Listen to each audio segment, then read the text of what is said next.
And what about the Senate? That seems to have stayed with the Republicans, has it? Is that important? Yeah, you know what? I could interview Europeans. You probably know our political system better than we do. No, not really. Uh, yeah, it looks like it's sticking. There's some seats in Georgia that need to go to a runoff. And so if Biden wins, we need one less seat than had he not won. And so I think they might need one more Senate, but it looks like it's sticking to the Republicans, which is just not great. That's not great. But, I think we're going to learn a lot about executive orders under a Biden administration that we sort of did under Trump. So, you know what? If the Senate doesn't want to go along with some of these things, just jam it through the executive branch, which is not healthy. But it's like, you know what? We can't wait around anymore. So, Yeah.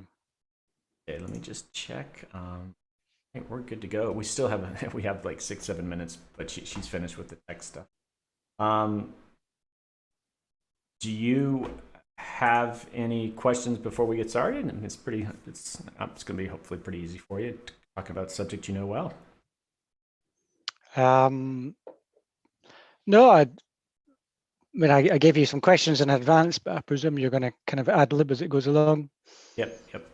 And hopefully we'll get some questions from community chat if people watching and want to kind of add on to this questions or curious about what we're doing there. So, or we keep talking about the American election too. I haven't really got to talk to too many people about it. So I'm in Arizona, which has voted Republican for the last 24 years, and we voted Biden. And so I'm so excited. It's like, I moved to the state 2 years ago and it's turning the other way. So, so it's because of you, is it? You're the swing voter. I put us over the top, me and my wife. But it was really a crazy election in Arizona. The Senate switched from Republican to Democrat. Mark Kelly won. And then there was they have these, not resolutions, they call them just referendums that people vote on, and a referendum to raise taxes on rich people to pay for public education passed. And this is Arizona. Typically, they're just like, you may not take any money out of our hands, but they passed it. And then, I don't really care that much, but I just think it's a sign of the times. They had recreational marijuana law on as a referendum. So within a month, you're going to be able to go to the local store and just buy marijuana. So that was, I think, a pretty big deal too. Yes, it seems crazy to us. But of course, the Dutch have been doing it for years, so yeah, we're all. It's such a weird dynamic in the United States with marijuana. Right now, there's probably 3 or 4 states, Colorado, and like a Western thing, and it's like live free or die. So the mentality. So even though it might have sort of a conservative streak to a lot of the people, at the same time, it's like, well, if we want to get marijuana, we should be able to. And so they voted these things in, and that's probably going to increase, but. Usually it was considered a pretty progressive liberal issue, but you're finding libertarians and all, they're like, nah, if we want to buy pot, we should be able to. So I think that's what happened here. Yeah, our right wing tends to want to clamp down on drug use.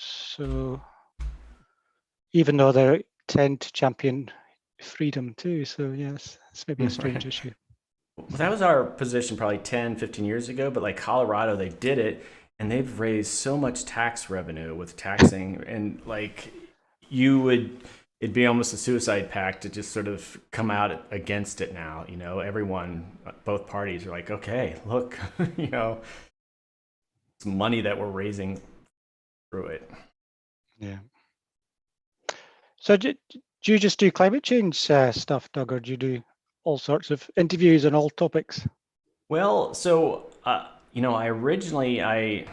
still do it. I have a podcast, a climate change podcast. My background is in environmental policy, climate change policy, and I just shifted over doing communication. And then I started in Simpatico. Really, it's been about a year. And so normally I focus on how you adapt to climate change. But this channel, even though it's a climate adaptation channel, we do cover a lot of other bases, clean energy, startup companies, but we interview a lot of academics. And so, yeah, it's pretty much the spectrum in the climate space, but my podcast really focuses on adaptation, like how are we going to adapt to sea level rise, how those kind of things. Yes. But Simpatico has been a great sort of evolution of the sort of type of people I get to talk to. That it's like, oh, look, someone's doing, clean energy in India. All right, what's that about? So we're having those interviews here. So it's really just been fascinating. All right, we are just about 2 minutes from the top of the hour. Let me check a couple of things up.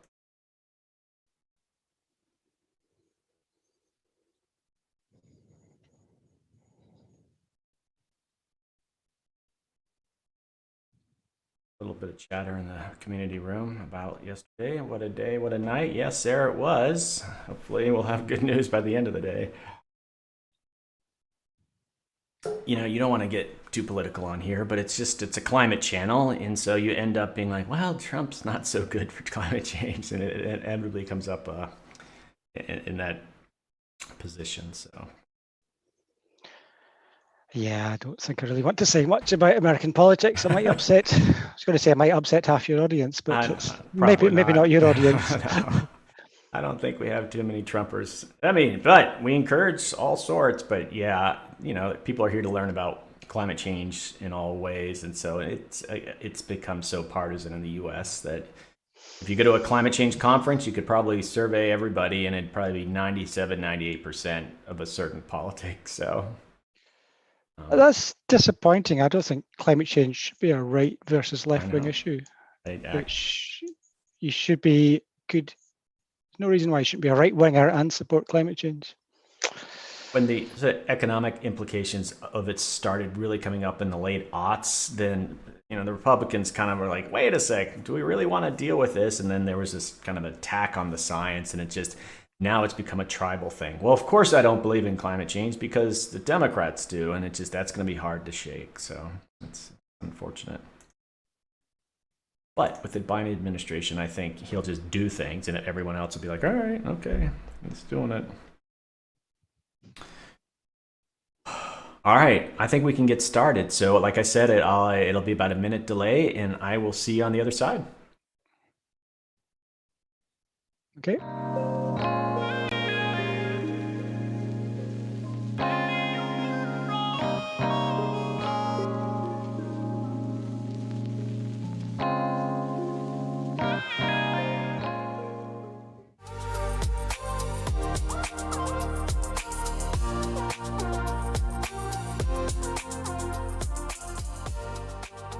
Hey Adapters, I'm Doug Parsons. I'm a partner at Simpatico Studios, where we live stream conversations about complex business and social challenges with professionals like yourself who are working on the same issues. Our shows are live streamed in front of a global audience of your professional peers on simpatico.tv. I'm building a new type of online community for professionals like yourself on the Climate Adaptation channel. If you're a regular listener of my America Adapts podcast, I think you'll find that we're taking our conversations about important problems, policies, and solutions to the next level here. And if you're interested in being a guest, we'd love to hear from you.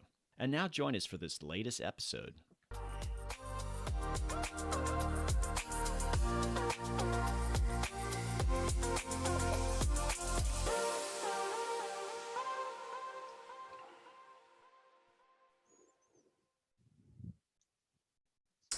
Hey Adapters, welcome back. Today our guest is Neil Kitchen. Neil is an author, energy, and business specialist from Scotland, home of the 2021 Global Climate Conference. His new book, Carbon Choices, tells the story of how one group of social animals changed the chemistry of the atmosphere, destabilizing the life support systems that they depend on. Neil will discuss his new book, Carbon Choices, which suggests common sense solutions to develop a regulatory framework that encourages businesses to offer consumers better choices and to empower individuals to make better choices for our climate and for wildlife. Hey, Neil, welcome to the show. Good evening. Well, you're coming in from Scotland. I appreciate you coming in, and I'm looking forward to talking about your book. So, let's just jump right into it. What inspired you to write the book? Yeah, it's a number of things. I guess I've been thinking in the back of my mind for a long time that climate change is a really serious issue and we need to do something about it. And so many people don't seem to be aware of how serious climate change is, what its impacts are going to be. So I thought at one point I would write this book when I retire, and then I thought, oh no, I can't wait another 10 years until I retire. I better get writing. So yes, I've been busy writing for the last, since last Christmas, almost a year ago.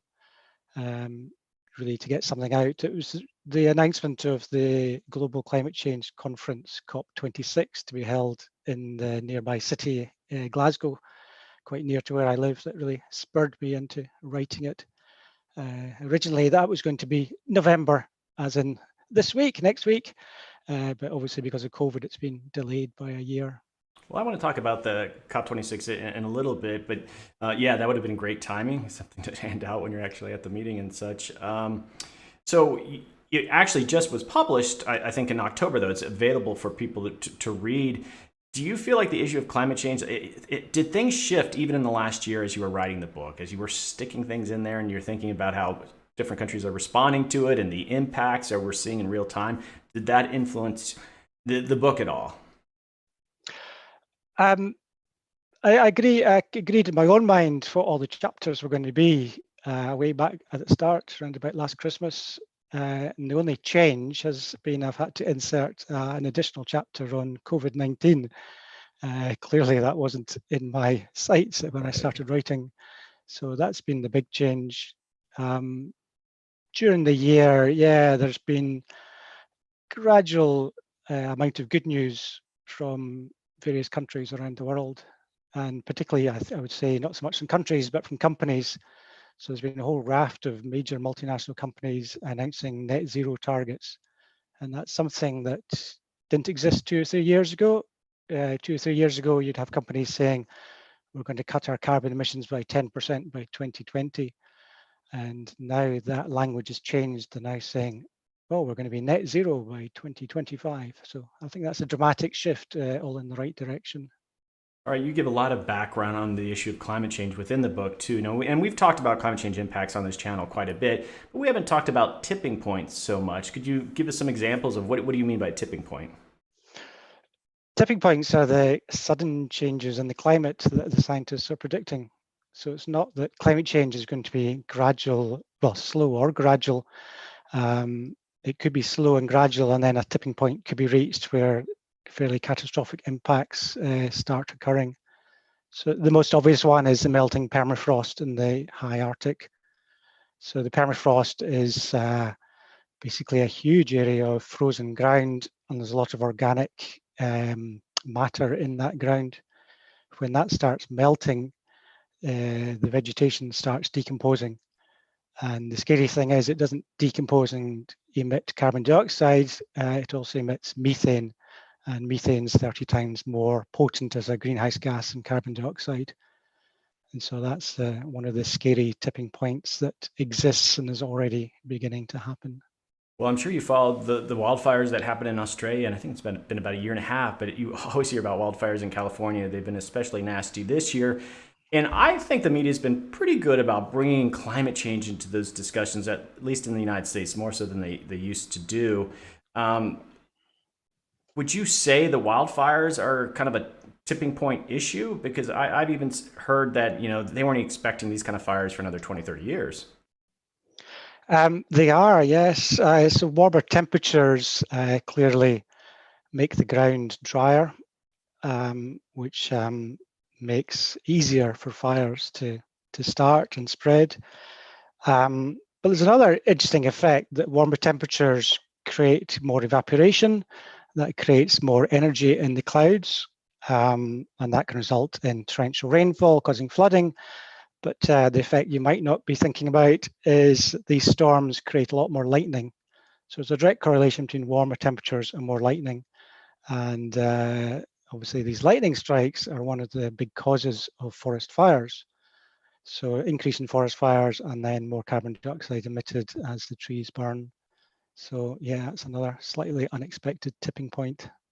Well, generally, I've heard about the United Kingdom maybe rising temperatures and stuff, but specifically Scotland, what are some of the impacts that are you experiencing or are you expecting to experience?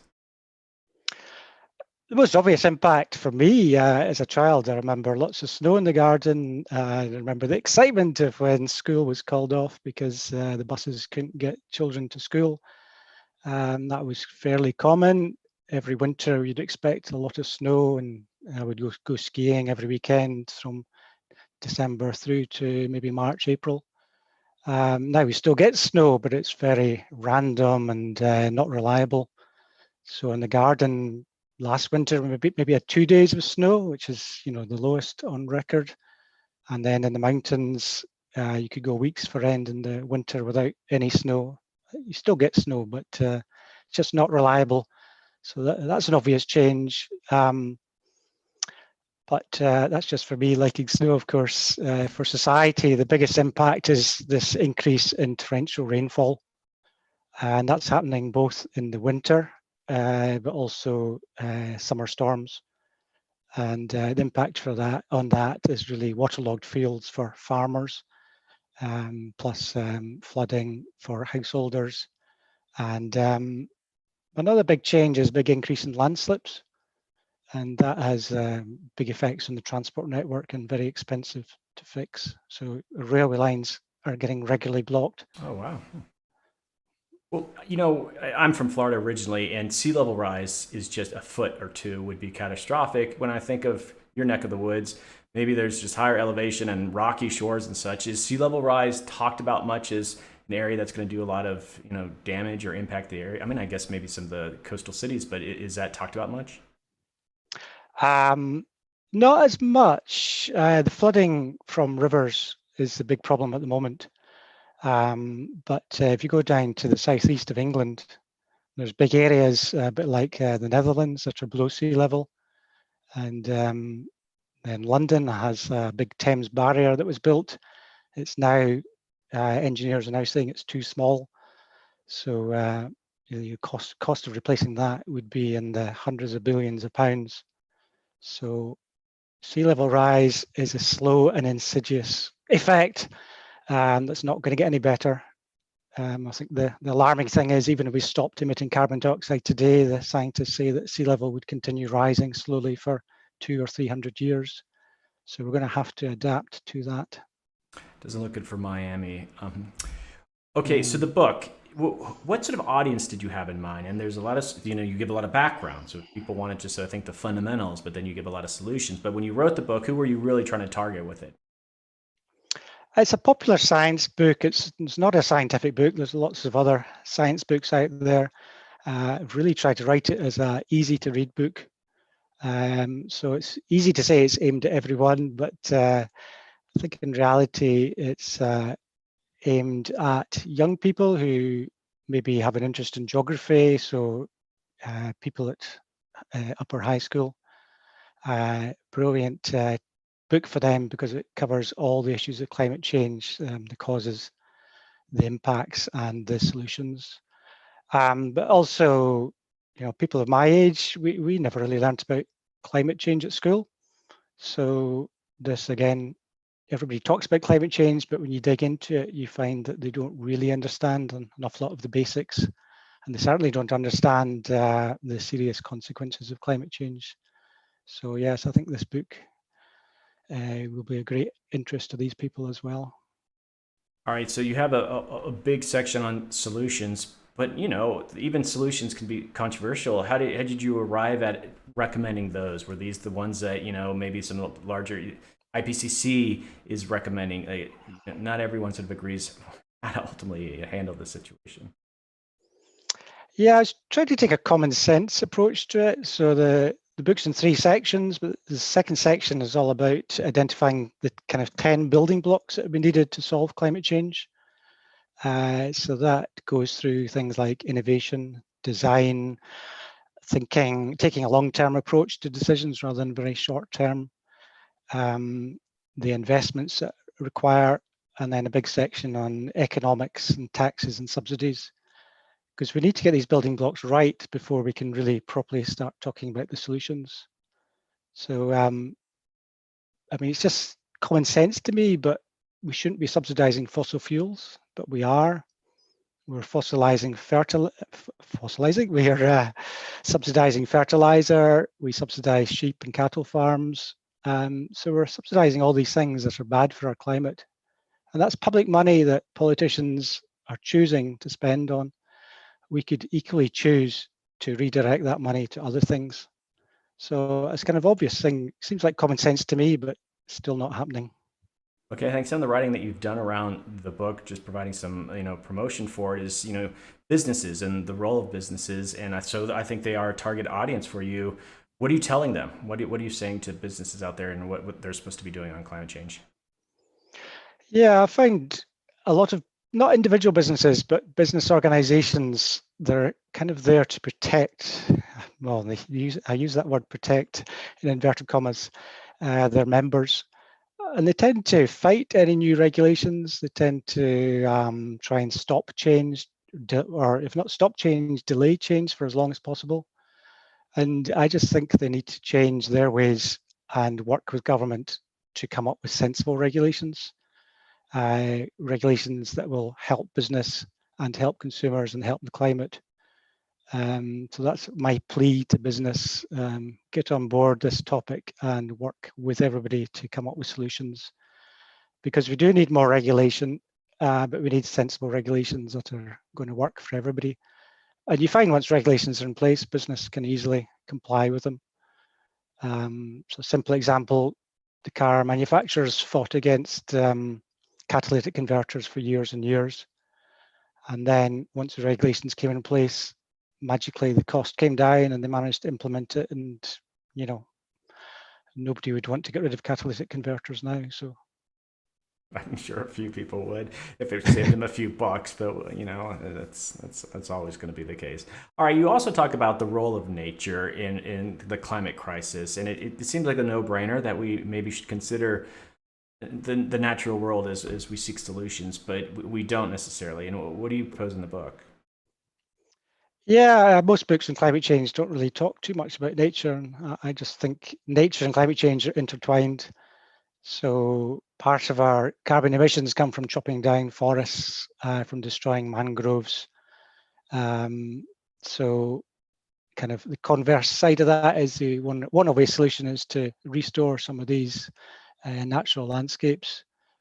But we all depend on nature, and living in cities, we sometimes forget about that. But everything we buy is produced from natural resources. And we buy things in shops, and it might have come from the tropical rainforest, but all these knock-on effects, we need to think about nature, and nature needs to be part. It's not going to be the whole solution, but it needs to be part of the solution. Okay, so related to that, I have a question from Mike from the community room. Can you talk about agricultural practices and what needs to be reformed there that talked about in the book? Yeah, our diets are about 25%, maybe more, of our carbon footprint. So what we eat and drink is really, really important. So agriculture is an important part of it. There's lots of emissions from fertilizer, and that's something that nobody really thinks about. And in a lot of parts of the world, fertilizer is subsidized again, which doesn't seem like a great idea to me, apart from maybe in countries that are subject to famine. There might be a good social case, of course, for helping food production. But I've looked at organic farming, I've looked at GM crops, and people have very strong views on these things. But there's a new term called regenerative farming, and it's a kind of middle way that's it's not totally organic, but it's really massively reducing the input of fertilizer and pesticides and insecticides. And I think that's the way forward. There's a big regenerative agricultural campaign in parts of America and worldwide, and I see that as being the future. Okay, so we alluded to it a little bit, but cattle are a big issue when it comes to the climate crisis. Can you elaborate? Yes, there's I think 1.5 billion cattle in the world. That's a big number, and the number's increasing. And the problem with cattle is they have a disproportionate impact, a hugely disproportionate impact on the climate compared with the amount of calories they produce for humans. And that's predominantly because they are ruminants. And I'm not a biologist, but they digest grass, and in that fermentation process, methane is released. So I think I said earlier, methane is 30 times worse for the climate than carbon dioxide. So cows are releasing this methane 24 hours a day, almost continuous process of burping. And, so there's huge impact from that. Plus, eating meat in general is far less efficient than eating plant-based foods, just because of the calories used up by the animals to keep themselves warm and to move around. So yeah, I mean, I'm not a vegetarian, but I do think we should be moving away from meat-based diets towards plant-based diets. That's a really important part of this climate issue. I'm not sure if it's so much an issue in Europe, but with cattle in the United States, most of their feed actually comes from like corn. So it's this kind of vicious cycle. The production of corn is really environmentally unfriendly most of the time, and then they're feeding that to the cattle, and so it's sort of a double whammy. Use fertilizers on the corn, produce the corn, which is fossil fuels related to it. So I get that, but when you're talking about cows and eating meat and such, and you hear that all the time, that eating meat has such a large carbon footprint. You can recommend saying, all right, we shouldn't eat as many cows, or we should just transition away. But there's so much kind of cultural identity and people's preferences. Do you get into that because it's saying that you shouldn't eat much meat will get us to the point where we don't emit as much carbon, but this is how you're going to do it. Here are some examples where we've sort of like used people's sort of cultural traditions to kind of get them to change behaviors. Are there anything like that, or is that something you're thinking about? It's a huge issue, yes. It is all about culture. Some cultures tend to be vegetarian. Some cultures, maybe United States, maybe Argentina, are very meat-based. But we all impact on each other, and we eat as a family. So you find if one child, it's usually the child in a family, becomes vegetarian, then that has an immediate impact on the rest of the family if the parents can't be bothered cooking 2 different meals. So there's a lot of peer pressure around what we eat and how we eat. Plus, I've been to a lot of conferences, and it's always been the case where they serve up a meat-based dish and you have to shout out and say, oh, sorry, I'm a vegetarian. Doesn't need to be that way. It could be the other way around. They could serve up a vegetarian-based dish as a standard, and then the meat eaters might have to shout up and say, oh, excuse me, I'd much rather have meat. So I'm not trying to ban meat. I'm not trying to say people shouldn't eat meat. I'm trying to suggest that you eat less meat and keep meat for maybe special occasions. So that's my message. There's always going to be people that want to do the right thing and they're going to change the behaviors, but most people just aren't going to care. And I think sort of economic tools would probably be a good way. If we had a carbon tax in the United States and you're tying the agricultural sector into it, beef costs more to eat. You just make it more expensive to do those things, and people respond. Their behaviors respond. Personally, I think that's probably our only way with the American diet. We're not going to have a wholesale shift unless it's like expensive, and they'll make decisions based on those kind of things. Taxing meat is certainly something that some people are putting forward. It will be really controversial, I guess. But yeah, it's a tough issue. People don't like being told how to change their diets, but in the United Kingdom here, we introduced a sugar tax on fizzy drinks. It's a very small tax, but it hasn't so much shifted people's choices, but what it did do is force the manufacturers to reformulate their drinks and put less sugar in them. So it's had a huge beneficial impact, and with very little effect on consumers. So I think there are wise ways of using subsidies and taxes to come up with better outcomes for everybody. All right, so we talked about a little bit earlier about the COP26, the big meeting that was going to happen in your neck of the woods, but they delayed it. But could you give us a little bit more background? Of course, that's the big climate meeting, but not everyone really kind of knows exactly what they do at the meeting. And you were going to be able to attend, right? You could actually just probably drive the day of. Well, I wouldn't get an invitation. It's for government representatives. It's the United Nations conference, but it's held every year. So COP26, because it's the 26th conference of the parties. And the way it tends to work is they have fairly small events, 2 or 3, 4 years, and then every 5th year, I think it is, they have a major conference. So the last major one was in Paris. The one before that was in Copenhagen. The Copenhagen one was deemed by everybody to be a complete failure. And the one in Paris, to everybody's surprise, turned out to be fairly successful, where they completely changed the approach and asked every country in the world not to cut their emissions by 10%, but asked every country in the world to come up with their own plans. And really, again, through peer pressure, try and encourage each country to try and encourage each other to do the best promises that they can. So Paris was the last one, where every country decided to sign up to it, apart from the United States that withdrew from the treaty today of all days. So that's not great news for the climate. But the next conference has several ambitions. One is to encourage countries to increase their level of ambition, so increase the promises that they've already made, and also to sort out the rule book. There's a lot of complicated rules around how you account for carbon and carbon offsets. So that's the big issues.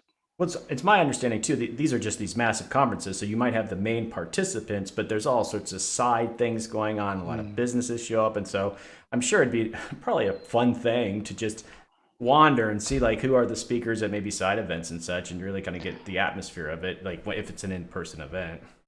Absolutely. I believe there could be 30, 40,000 people there, plus demonstrators demonstrating for and against various things. So it's possibly going to be the largest event held in the United Kingdom, certainly the largest event ever held in Glasgow. And it's a spectacular venue on the banks of the River Clyde. So there's going to be a lot of people there. Of course, a lot of complaints made as well about the number of flights that these international conferences generate, but the people say that it'd be very hard to do these negotiations online. It really needs to be done face to face. Well, things are flaring up with COVID, but I hope a year's worth of time allows you guys to just kind of get it under control and letting people to, because in person, I do think it's really important that all the side conversations are where so many great things are happening too. So a year though, we're going to snap our fingers and COVID could still be in crisis mode. So. Well, we're at the end of the episode. This has been an excellent conversation. And I guess my last question to you is just like, what's next? I guess you're still promoting the book, and what's the plan? Yeah, well, I haven't really promoted it. Here it is. So there's something for your viewers. Take note, available on Amazon. And one thing I haven't said is that 1/3 of any profits will be donated to rewilding projects. That's something I'm really keen on, trying to not conserve nature, but to restore nature back to the way it should be. In terms of other projects, I think I'm going to spend the next year trying to market this book in the lead up to the COP26 conference, which will be held in November 2021. That's going to keep me busy. We'll certainly use this episode, whatever, your social media or websites or anything. Hopefully this interview kind of gives a good sense of what you're doing in the book. And we have a a page for each episode. And so we can put the Amazon link on that too, just to make sure that people can connect between the two. So, well, again, thanks for coming on and congratulations on the book, important work that you're doing. And I want to take you into just chatting as we sort of wrap things up, but I want to close out this episode. But thanks for coming on, Neil. Thank you. It's been fun. Thanks, Doug. All right, just one second.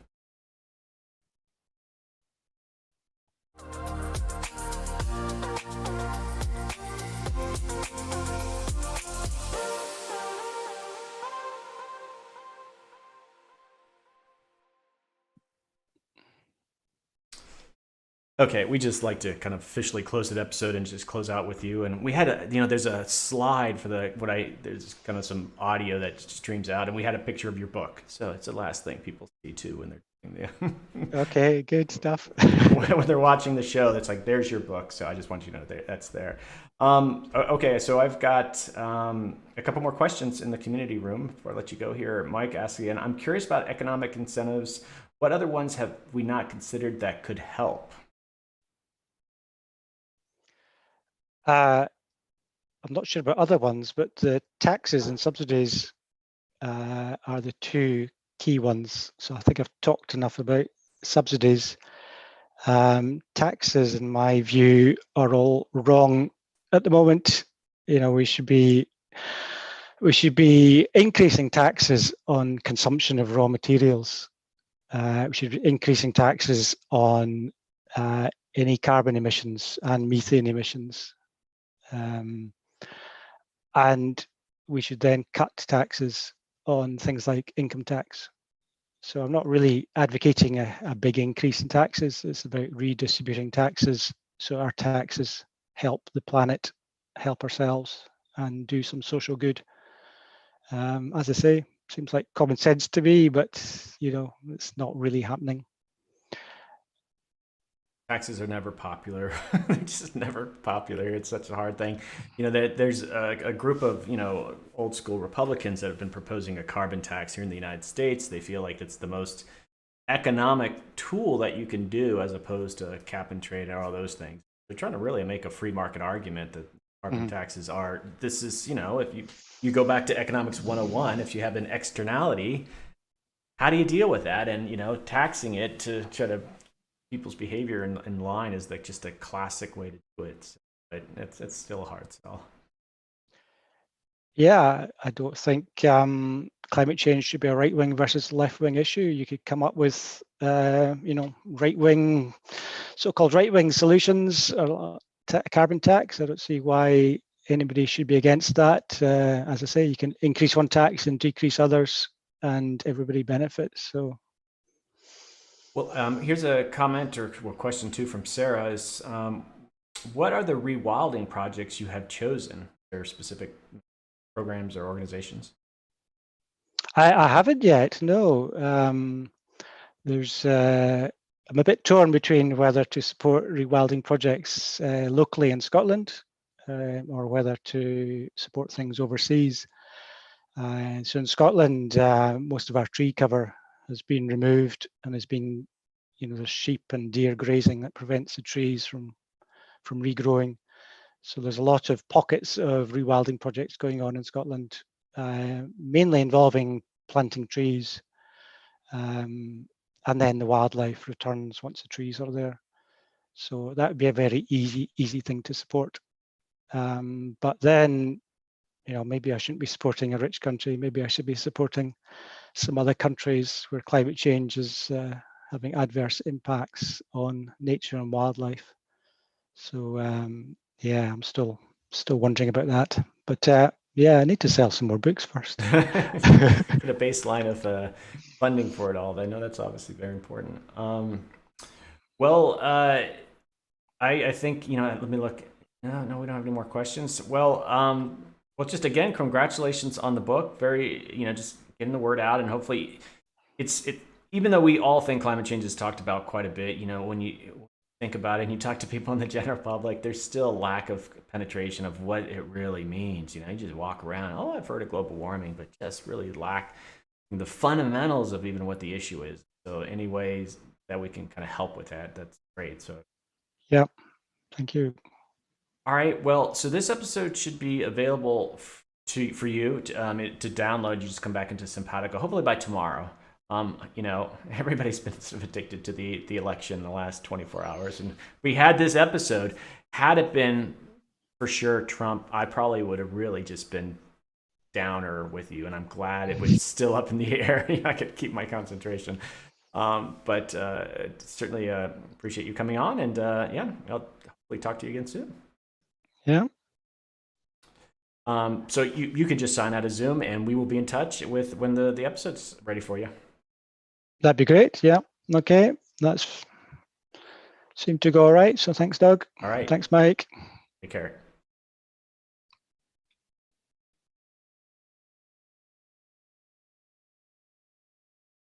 All right. That was fun.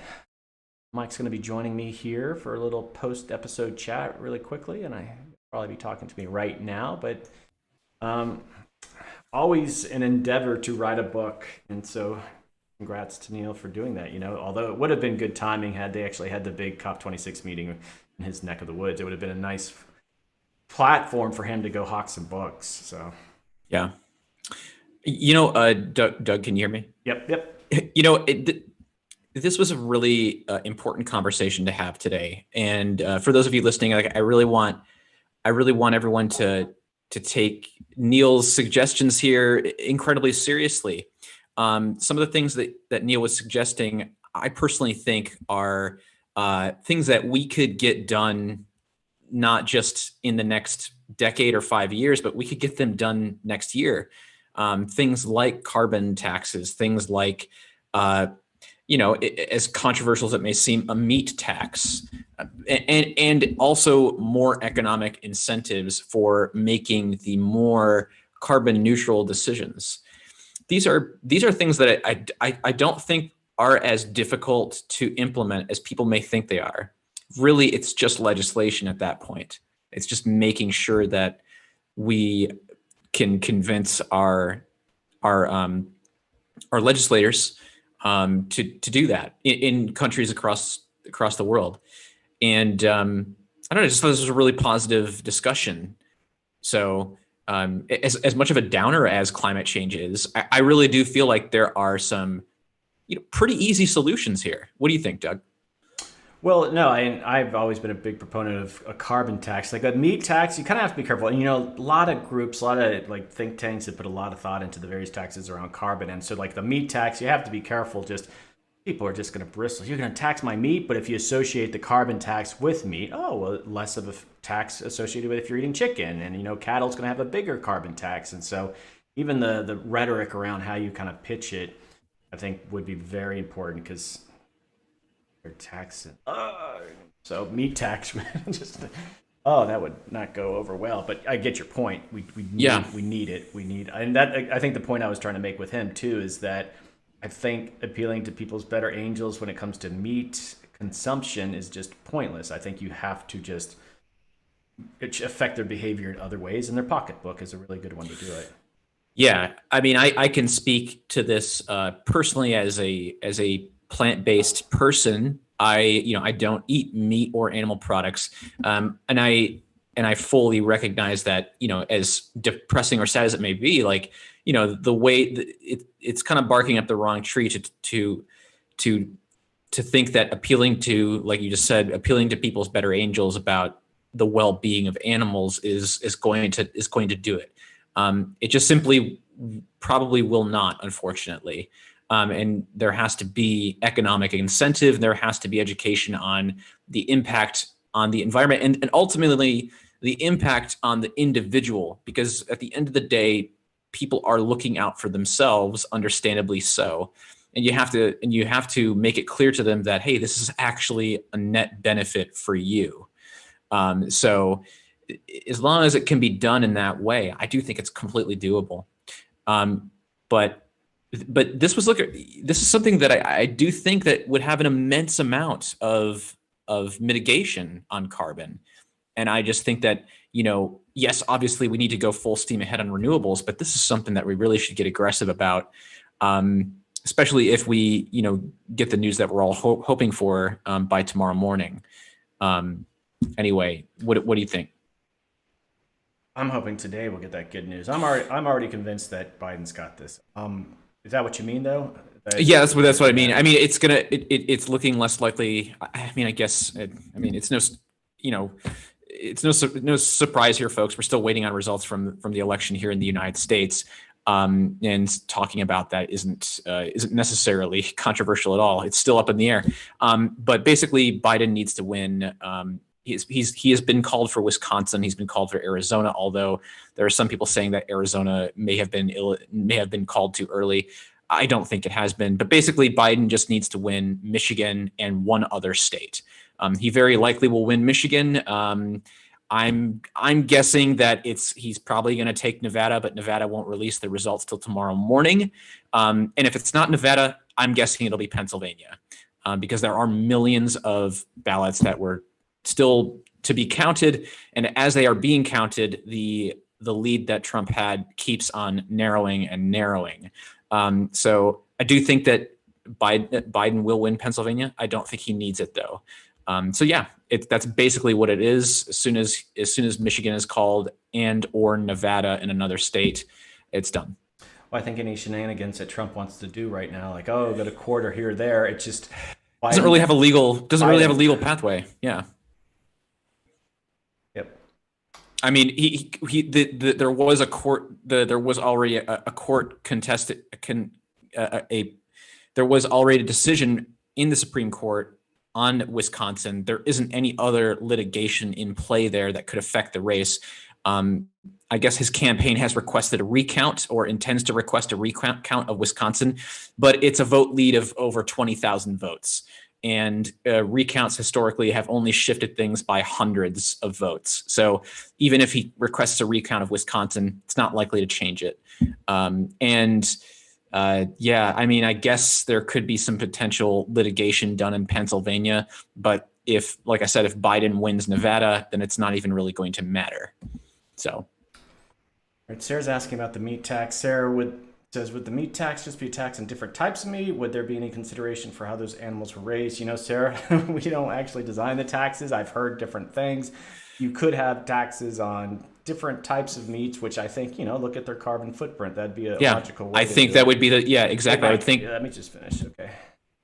Sorry. And for the consider how they were raised, I think it would be, you probably want to make the instrument as simple as possible. I love that idea that, if they have raised it in an ethical way, but if you could just get the tax on the actual meat, that would be a victory in itself. Yeah, want to elaborate, Mike? Yeah, just saying that I think that if you just put a carbon tax on the more carbon intensive meats, starting with red meat, which is the most carbon intensive, and then work your way down and put taxes on other meats, then yes, I agree. Oh boy, you know what? I still think there's a strategy all this. Renewables, thinking about our energy footprint, and phase 2 would be 20 years from now. That's where you start talking about taxes on meat. And not that I'm against it. I would love to see it tomorrow, but I just think there's a psychology of how we really upscale targeting the carbon emissions. And I just think starting off with meat would just backfire. I do. So I'm not saying we start with meat, but I am saying we some tax incentives in there somewhere. Tax incentives? Well, that's a different thing as opposed to the tax itself. What do you mean by incentive? Wrong phrasing. So we need economic incentives is what I mean to say, using taxes, carbon taxes, economic incentives to make better choices. It's an economic incentive. If you tax a carbon intensive meat, that's an incentive not to make that choice. Okay, right. So, economic penalties and such associated with it. Yep, okay. Or give people a tax break for buying carbon neutral products, et cetera, et cetera. Have you heard that before? I don't know. Look at electric cars. Get a tax break. You used to get one. You don't anymore. But food. That's interesting. But food, though, have you heard anything in the food sector, agriculture, No, and that's why I'm saying I think we need it. I think it's ripe for the taking. You could economically incentivize, maybe there could be, you could maybe say something like, I don't know, like oat milk. There's no tax if you buy oat milk because oat milk is one of the, don't quote me on this, uses the least amount of water or something of that nature, just as an example. So if there is a particular product that uses little or no carbon emissions to produce, you could give that one a tax break, something along that lines, if that makes any sense. I think if you look at the supply chain, I wonder if the most logical way would be to target the actual producers, like the farmers, sort of saying you get a tax incentive if you're in the business of producing this sort of crop, and not so much target the consumer, let that work itself out later, but just encourage farmers to kind of get into these areas where it's more profitable and it's less of a carbon footprint. I mean, I'm sure there's probably micro examples of these things all over the world. It's just it's not an area I'm that familiar. Yeah, I'm just saying we should probably explore it. Well, is Toby, would Toby, has he done, I should know this, but has he done sort of a carbon tax related to anything with agriculture yet? Have we had that conversation? No, but we should definitely talk to him about that. I would be curious to hear his viewpoint on that. Yeah. Talking taxes. The tax channel. That would be popular. Actually, I'd watch that. You know, I want to see that more. Okay. Well, anything else stand out for you? No, that was about it. Cool. All right. Well, this was it for today, right? So what do we have lined up tomorrow? 2 episodes. I'm up first, and then Kayla. I'm talking to Sasha Luciani, and Kayla's coming on, and Rethinking Readiness, Nuclear Conflict. Boy, that's pretty serious discussion. All right. Well, that's it then, guys. I hope you come back and visit us tomorrow and watch what we have on Simpatico. All right. See you later.